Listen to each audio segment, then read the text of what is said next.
تو یہاں سے نشستیں کامیابی جو حاصل کی تھی، نشستیں زیادہ جس نے حاصل کی تھی اس کو کامیابی کے تناظر میں دیکھا جانا چاہیے یا نہیں، یہ ایک بالکل الگ بحث ہے۔ قریباً اگر ہم بات کرتے چلیں تو 20 نشستوں میں سے جو ہے وہ 15 نشستیں پاکستان مسلم لیگ نون لینے میں کامیاب ہوئی تھی، اور اسی طریقے سے 5 نشستیں پی ٹی آئی نے لی تھی۔ گو کہ وہ اقتدار میں کہیں پر بھی نہیں تھے، لیکن انہوں نے بڑا اچھا مقابلہ کیا بہت جگہوں پر۔ جہاں وہ نشستیں نہیں لے سکے وہاں پر ان کی جو ووٹ کا تناسب تھا وہ بڑا اچھا رہا، جس سے یہ بات بڑی واضح ہو جاتی ہے۔ یعنی اس کا اگر ہم ایک تقابلی جائزہ لیتے ہیں تو 2019 جو ہے وہ بڑے واضح طور پر 2021 جو ہے وہ ہمیں بڑے واضح طور پر دکھائی دیتا ہے کہ اس میں کون سی جماعت جو ہے وہ کامیابی لے سکے گی۔ ایک طرف تو ہمیشہ یہ بات کی جاتی ہے کہ ظاہر ہے کہ جب کوئی بھی جماعت وفاق میں ہوتی ہے، جس بھی جماعت کی حکومت ہوتی ہے، چاہے وہ پاکستان پیپلز پارٹی کو دیکھ لیا جائے جب وہ وفاق میں تھی، تو مختلف صوبوں میں جو صوبائی حکومتیں بنتی رہیں ان کی حکومتیں کس طریقے سے قائم کی گئی، اسی طریقے سے جب پاکستان مسلم لیگ نون جو ہے وہ اقتدار میں رہی تو ان کی حکومتیں جو ہیں وہ قائم ہوتی رہیں۔ اسی طریقے سے اگر اب ہم بات کرتے چلیں تو پاکستان تحریک انصاف جو وفاق میں بھی موجود ہے، گلگت بلتستان میں موجود ہے، جے میں بھی موجود ہے، اور اسی طریقے سے خیبر پختونخوا اور پھر دیگر اگر ہم ایریاز کی بات کرتے چلیں تو وہاں پر بھی پاکستان تحریک انصاف جو ہے وہ ایک بڑے ووٹ بینک کے ساتھ جو ہے وہ موجود ہے۔ چونکہ وفاق میں ایج حاصل ہوتا ہے جو وفاق میں موجود حکومت ہوتی ہے اس کو، تو یقیناً یہ جو کنٹونمنٹ بورڈ کے انتخابات ہیں اس میں بھی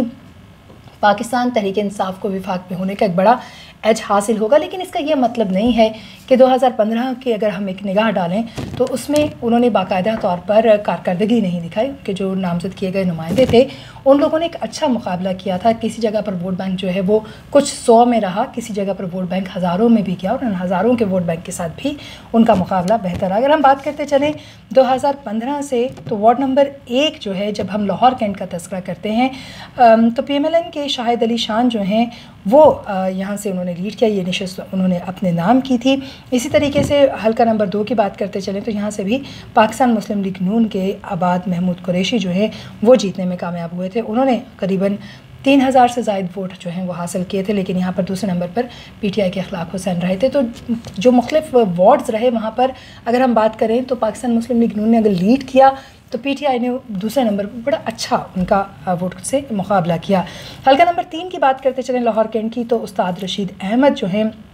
پی ٹی آئی کے وہ یہاں سے کامیاب رہے 1894 ووٹس کے ساتھ۔ اسی طریقے سے وارڈ نمبر 4 جو ہے وہ فیصل فریاد امان جو ہیں انہوں نے اپنے نام کیا، وہ بھی پی ٹی آئی سے ان کا تعلق ہے، پی ٹی آئی کے ہی راجہ شہزاد حسین جو ہیں وہ 1145 ووٹ کے ساتھ حلقہ نمبر 5 سے کامیاب ہوئے، اور حلقہ نمبر 4 سے کامیاب ہوئے۔ اور پی ایم ایل این کے جو اگر ہم بات کرتے چلیں میجر ریٹائرڈ جاوید ضمیر وہ حلقہ نمبر 5 سے دوسرے نمبر پر تھے۔ پی ٹی آئی کے راجہ شہزاد حسین جو ہیں یہاں سے انہوں نے اچھا مقابلہ کیا۔ وارڈ نمبر 6 سے پی ٹی آئی کے محمد تیمور اختر جو ہیں وہ جیتنے میں کامیاب ہوئے، انہوں نے 1020 ووٹ حاصل کیے، اور یہاں ان کے مقابلے میں اگر ہم بات کریں تو ایک آزاد امیدوار نے مقابلہ کیا۔ Ward number 7 P M L N نے اپنے نام کیا، رانا تنویر احمد۔ اسی طریقے سے یہ 2015 کا ایک تقابلی جائزہ، 2021 کا بھی ہم مکمل تفصیل جو ہے وہ اب تک لے کر آئیں گے، اپنے آنے والے پروگرام میں آپ کو بتائیں گے۔ وارڈ نمبر اگر ہم 7 کی بات کرتے چلیں یعنی کینٹونمنٹ بورڈ کینٹ کا جو ایریا ہے، حلقہ نمبر 8 کی بات کرتے چلیں یہاں پر تو پی ایم ایل این کے رشید حسین سندھو جو ہیں انہوں نے یہاں پر 2113 ووٹ حاصل کیے، اور وارڈ نمبر 9 جو ہے اس میں Naeem Shahzad again P M L N کے، انہوں نے 3000 سے زائد قریباً 3616 ووٹ تھے ان کے، اس سے وہ کامیاب ہوئے۔ تو یوں اگر ہم پہلے اس کی بات کرتے چلیں یعنی جو لاہور کینٹ ہے اس کے 10 نشستوں کی بات کرتے چلیں تو 10 حلقے جو ہیں اس میں پی ایم ایل این 6 اور پی ٹی آئی 4 نشستیں جو ہیں وہ حاصل کرنے میں کامیاب رہی۔ بڑا اسٹرانگ مقابلہ جو ہے وہ انہوں نے کیا، کیونکہ جب یہ بات کی جاتی ہے کہ ظاہر ہے کہ وفاق میں حکومت پی ایم ایل این کی تھی اور پی ایم ایل این بڑی مضبوط تھی، اپنے نمائندوں کو کیمپین رن کرنے سے لے کر جو فنڈز کی فراہمی ہے اس تک تمام تر چیزیں تو بڑے اہم اقدامات ہوتے ہیں۔ وفاق والی حکومت کو ہمیشہ سے ہی ایج حاصل ہوتا ہے، اس کے باوجود بھی وہ صرف 6 نشستیں لے پائیں لاہور گڑھ سے اپنے، اور 4 نشستیں جو ہیں وہ پی ٹی آئی نے حاصل کی۔ تو ہم اسی سے اندازہ لگا سکتے ہیں کہ 2021 پی ٹی آئی کے لیے کیسا ہوگا۔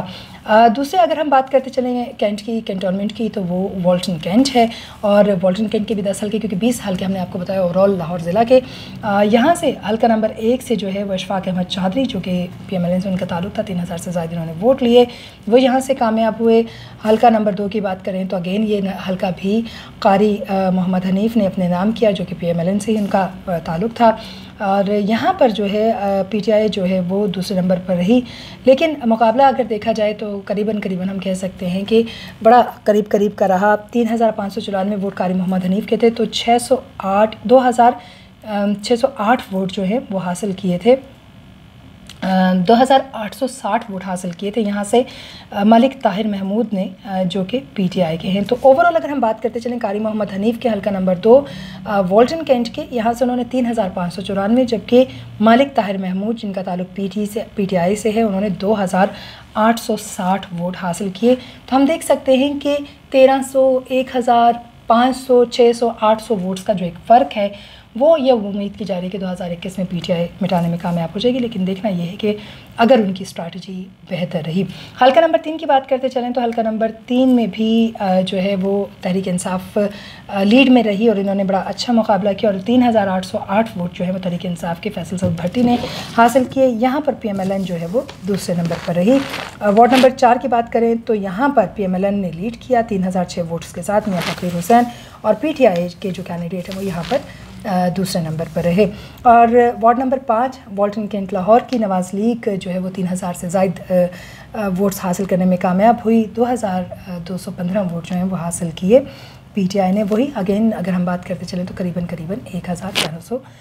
ووٹس کا فرق جو ہے وہ ہمیں مختلف جگہوں پر دکھائی دیتا ہے پی ایم ایل این اور پی ٹی آئی کے درمیان۔ وارڈ نمبر 6 کی بات کرتے چلیں تو یہ بھی سیٹ جو ہے وہ نواز لیگ نے اپنے نام کی۔ وارڈ نمبر 7 سے چودھری طاہر حمید پی ایم ایل این کے، اگین انہوں نے بھی 3044 ووٹ حاصل کیے۔ وارڈ نمبر 8 سے راجہ نور سبحانی پی ایم ایل این سے ان کا تعلق تھا، 2015 کی بات جو ہے وہ ہم کر رہے ہیں، اور تحریک انصاف کے راجہ راؤ ارشاد جو ہے انہوں نے 1851 ووٹ حاصل کیے۔ وارڈ نمبر 9 بھی Haji Munir P M L N کے، جنہوں نے 4391 ووٹ حاصل کیے، اور اگر ہم بات کرتے چلیں تو شیخ بشارت علی جن کا تعلق پی ٹی آئی سے ہے، انہوں نے 2336 ووٹ حاصل کیے۔ اور وارڈ نمبر 10 سے Khalid Mahmood P M L N سے ہیں، یہ لیڈ میں رہے۔ اور اس طریقے سے اگر ہم بات کرتے چلیں تو 2015 کا ایک تقابلی جائزہ جو ہم اب تک لے کر آئے، اس میں پی ایم ایل این نے 15 نشستیں حاصل کی، 5 پی ٹی آئی اپنے نام کرنے میں کامیاب ہوئی۔ لیکن اس وقت اگر اوورال بات کرتے چلیں تو ظاہر ہے جیسے ہم نے آپ کو بتایا کہ جو حلقے 2015 کے تھے وہ 199 تھے، 2021 کی بات کرتے چلیں تو 219 ہو چکے ہیں، اور جو ناقدین ہیں اس حوالے سے سیاسی بصارت رکھتے ہیں وہ اس پر یہ بات کر رہے ہیں کہ پی ٹی آئی جو ہے، کیونکہ وہ بڑی کلیئر شروع سے دکھائی دے رہی ہے انہیں کون سے اپنے کینڈیڈیٹس نامزد کرنے ہیں، کون سے لوگوں کو سامنے لے کر آنا ہے، نشستوں یا فہرستوں کی بات کی گئی، نامزدگی کی بات کی گئی تو ان کی طرف سے کوئی ڈیلے نہیں کیا گیا، بڑے واضح طور پر لوگوں کے نام جو ہیں وہ سامنے آئے۔ ایک شخص کا نام بھی ہم آپ تک لے کر آئیں گے چونکہ پروگرام میں وقت کی کمی ہے، اور ان کے حوالے سے اور ان کی جو کریڈیبلٹی ہے اس کے حوالے سے بھی ہم بات کریں گے، کچھ تجزیہ کاروں کو اپنے ساتھ شامل رکھتے ہوئے۔ فی الوقت اتنا ہی، جانے سے پہلے اتنا کہیں گے کہ چینل کو سبسکرائب کیجئے تاکہ ہر نئی ویڈیو آپ تک پہلے پہنچے، بیل آئیکن کو پریس کیجئے اور اپنی رائے سے ہمیں ضرور آگاہ کیجئے۔ اللہ نے کے بعد